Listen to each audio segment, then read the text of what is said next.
अपना जो काम काज था वो सब छोड़ के करुणा के फाउंडेशन की स्थापना की। क्योंकि उस टाइम पे इतना साइंस भी एडवांस नहीं था, और जैसे अभी सर्वाइकल के लिए वैक्सीन है तो उससे अपन कर सकते हैं, लेकिन ऐसा ये एक ही कैंसर है कि जिसका वैक्सीन अवेलेबल है। बाकी तो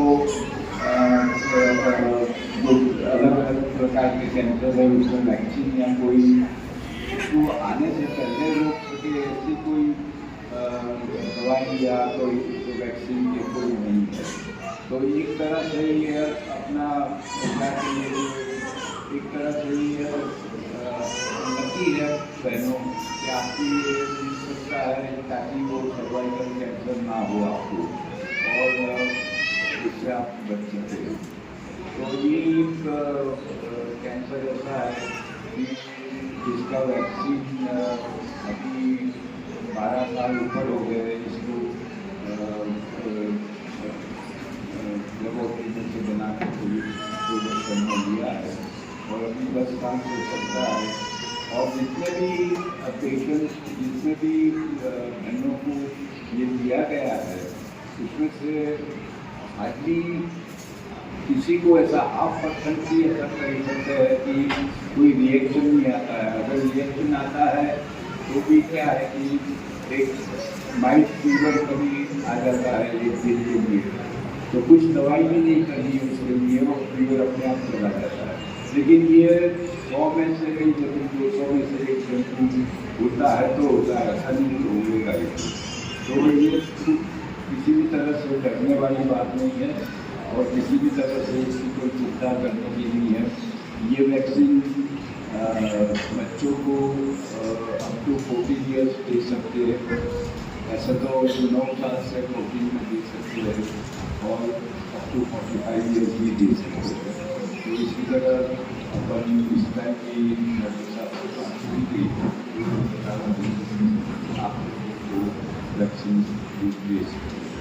तो जैसे साथ बोला ऐसे हमने ये फ्री में रखा है ऐसे हिसाब से जुड़ रहे थे। Now is completely fit and working for the all cancer patient.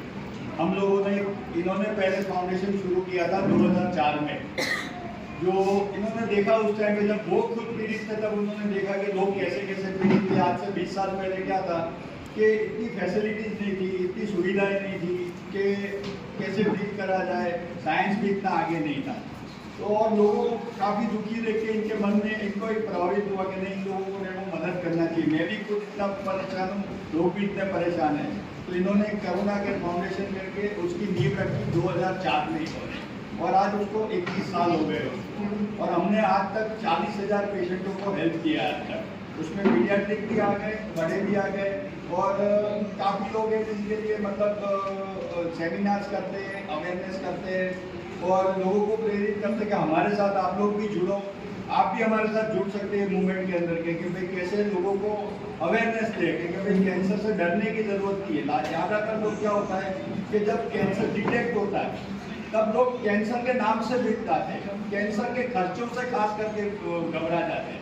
बीमारी तो इतनी समझ में आती नहीं है लोगों को, लेकिन उसका लोगों में जो रूमर फैली होती है कि कैंसर में बहुत खर्चा होता है, बहुत पैसा लगता है, आदमी बचता नहीं है, आदमी मर जाता है, ये काफ़ी मतलब ऐसी चीज़ें होती है। तो सबसे पहले तो मैं आपको बोलूँ कि कभी भी मैं सबसे पहले तो किसी को हो नहीं ऐसी पहले दुआ करूँगा, प्रार्थना करूँगा मैं। लेकिन अगर कभी होए तो आप कभी अनजान आदमी को मत पूछिए, आपके डॉक्टर को कंसल्ट कीजिए, डॉक्टर जैसा बोले वैसा कीजिए, और हो सके तो जिसको कैंसर हुआ है उसको सुनिए, तो वो उनके अनुभवों से आपको काफ़ी प्रेरणा देंगे कि भाई आपको डरने की ज़रूरत नहीं है, कि कैसे आप इसको फाइट कर सकते हैं। बरोबर है। तो मैं मानता हूँ कि आप लोग भी डरिए मत, और ये वैक्सीन पक्का लीजिए, और आपके ग्रुप में भी हर कोई दूसरे लोगों को भी प्रेरित कीजिए कि भी ये वैक्सीन के लिए आ गया है, और हम जितनी बार आप हम बुलाएंगे we are always ready to serve you. Okay, thank you. जय हिंद। इतने सारे बहनों को देख के मुझे बहुत खुशी हो रही है कि ये अवेयरनेस हमारा प्रयत्न इतना करना हमको कोऑपरेशन मिला है, तो आप इतने बड़े तादाद में यहाँ प्रेजेंट हैं। ये सर्वाइकल मतलब गर्भाशय का मुख जो होता है उसका कैंसर है। स्पेशली यंग गर्ल्स को प्रिवेंटिव, मतलब अगर कैंसर होता है तो उसके बाद भी दवाइयाँ हैं उसकी, पर ये अगर नहीं हो उसके लिए ये जागृति जरूरी है। और इसके लिए हम लोग 9 साल से 14 साल तक की बच्चियों को ये ज़्यादा असर करेगा। ये कैंसर HPV वायरस से जो होता है उसको जेंट्स के लिए भी यूज़ हो सकता है, क्योंकि ये वायरस कहीं भी किसी को भी लग सकता है। पर ये और लेडीज़ स्पेशली अपनी हेल्थ के लिए थोड़ी लापरवाह होती है, क्योंकि ये पूरे घर की जिम्मेदारी उन पर होती है। तो ये वैक्सीन आप लेंगे और मेरा एक्सपीरियंस कह रहा है कि आपको एक मानसिक शांति मिलेगी कि ये चीज़ हमें नहीं हो सकती। और ये तो सिर्फ ये कैंसर की बात है, पर अगर कहीं भी आपको ऐसा कोई भी सिम्टम्स लगे कि ये शायद कैंसर हो सकता है, तो आप करुणा केयर फाउंडेशन के पास आ सकते हो। हमारे पास डॉक्टर्स भी हैं जो आपको हेल्प करेंगे और हर तरह से हम हेल्प करने के लिए रेडी हैं। मेरा अनुभव ये संस्था के साथ पिछले 10 साल से है शायद। मैंने देखा है कि ये कुछ डरने वाली बात नहीं है और हमको हिम्मत से इनका सामना करना है। जैसे अपने आने वाले सरहद पर लड़ते हैं, हमें अपने आप को तंदुरुस्त रखने के लिए, अपने देश को तंदुरुस्त रखने के लिए ये वैक्सीनेशन लगवाना जरूरी है। Thank you so much. First वाला, ये नॉर्मल किसी को भी कोई भी बीमारी नहीं है तो कैंसर नहीं तो नॉर्मल से ऐसा रहता है। अगर मान लो इसको इंजरी हुआ है, कुछ चोट लगी या किसी तरह से कोई वायरस आया है, तो ये धीरे धीरे कानून बोलते हैं इसको, कानून ये अबनॉर्मल हो जाते हैं, बड़े हो जाते हैं। तो इस तरह बड़े हो जाते हैं आपका जो कैंसर का सेल्स है, उस तरह फॉर्म होता है। ये जो कैंसर है और ये फैल भी सकता है, जहाँ पे सर्विक्स है, योनि है, वहां से आपको लंग्स के पास, आपके छाती, ब्रेस्ट सब जगह फैल सकता है अगर इलाज नहीं हुआ। इसीलिए दिखा रहा है। ये देख रहे हो, ये खून के माध्यम से हर एक पार्ट को स्प्रेड हो सकता है। तो ये जो वेसल है, ब्लड वेसल, जो नाड़ी इस तरह से स्प्रेड होता है। जो आपके छाती, लंग्स हो गया, ब्रेन हो गया, सब जगह स्प्रेड हो सकता है। जो कैंसर, सर्वाइकल कैंसर मतलब जो भी अगर मान लो हमको चोट लगी, चोट लगने के बाद अगर हील होने मतलब वो ठीक ठाक हो जाने के लिए आप पहले स्किन जो ऊपर जुड़ते हैं ना, दोनों आपस में मिलते हैं। लेकिन इसमें क्या होगा कैंसर में कि आपस में नहीं मिलते और बढ़ते हैं, ज्यादा बढ़ जाते हैं, कंट्रोल नहीं रहता है उनके ऊपर। तो इस तरह के जो ये कहाँ स्प्रेड होता है, देखो पहले ये जो है सर्विक्स है, यहाँ से शुरू होता है सर्वाइकल कैंसर। ये एरिया है सर्वाइकल कैंसर का। इसको कैसे प्रिवेंशन कैसे करना है, ये पहले दुनिया में ऐसी मात्रा की कैंसर है, इसको प्रिवेंशन के लिए इलाज है। जो इंजेक्शन देने के बाद जो वायरस क्रॉस करती है, इसको वायरस जो है इसको रोकने के लिए हम इंजेक्शन देते हैं। तो अभी आपको क्लियर से समझा होगा कि ये पार्ट जो है सर्विक्स है, आपका यूट्रस है, गर्भस्थल है। तो पहले हेल्दी जो नॉर्मल सभी को इस तरह रहता है, ठीक है।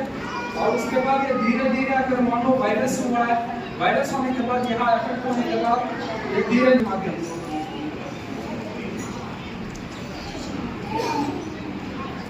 जो वायरस के द्वारा इन्फेक्शन होना, कम उम्र से यौन संबंधों के सक्रिय की मल्टीपल सेक्स पार्टनर्स मतलब कि रेगुलर एवरी मतलब हस्बैंड उम्र में मेंसेस शुरू हो जाना और बहुत धीरे तक ओल्ड एज तक चलना मेंसेस, ये भी एक रिस्क फैक्टर है। योनि के तरफ कोई भी इंफेक्शन बहुत दिन से है तो आप उसे इलाज नहीं करवाए तो वो भी कैंसर हो सकता है। ये आप पढ़ रहे हो ना हिंदी में, सबको समझ आ रहा है या जो जो लिखा हुआ है वो सब समझ रहे हो कि अपने बॉडी में जो इम्यूनिटी एक चीज होती है कि अगर मान लो आपको कोई भी छोटा सा बीमारी आई है, मान लो जुकाम हुआ है, 2 दिन में ठीक हो जाता है। लेकिन अगर कोई बताया हूँ, ये फोटो में दिखा है smoking giving birth to many children, मतलब कैंसर हो सकता है। और जो वायरस जो बताया था मैं वो वही तरह से कि एचपीवी वायरस, इस तरह रखिए वो वायरस कि कैंसर करने वाली। मेनी सेक्सुअल पार्टनर्स, मतलब क्या मुझे कैंसर है, क्या कैंसर है या नहीं तो नॉर्मल है, कैसे पता चलता है कि कभी भी कोई ब्लीडिंग हुआ हो तो आप शक करो कि ये मुझे कोई थोड़ा रिस्क है, मैं इसको तुरंत इलाज करवाना चाहती हूँ, मैं डॉक्टर के पास जाना जरूरी है। इस तरह के जो कंडीशन है कि कैंसर वाले मैडम आके आपका जांच किए थे, किसको कुछ याद है कोई करवाए? जो सेल्स को देखना माइक्रोस्कोपी में देखते हैं, ये समझ रहा है ना, इस तरह का जांच हुआ था हमारा पिछला यहाँ पे। When to start screening? अभी मैं बता 35 साल या 40 साल की उम्र के बाद आप स्क्रीनिंग करवाना जरूरत है। When to stop screening? कब तक हम स्क्रीनिंग बंद करवाना? 65 इयर्स के बाद हम स्क्रीनिंग को रोक सकते हैं, स्क्रीनिंग करवाने की जरूरत नहीं है। और 3 से ऐसा जो मैं टेस्ट का बताया था, टेस्ट अगर आपको 2 या 3 बार नेगेटिव आया है तो आप ये टेस्ट अभी बंद करवा सकते हैं कि आप यकीन कर सकते हो कि मैं किसी तरह का कैंसर से निर्धारित नहीं हूँ, मैं प्रोटेक्टेड हूँ। तो इसी तरह होता है वैक्सीनेशन, जो कैंसर का प्रिवेंशन। पहला जो है वैक्सीनेशन, महसूस करना, सेक्सुअल इंटरकोर्स में स्मोकिंग बंद करना, वैक्सीनेशन करना।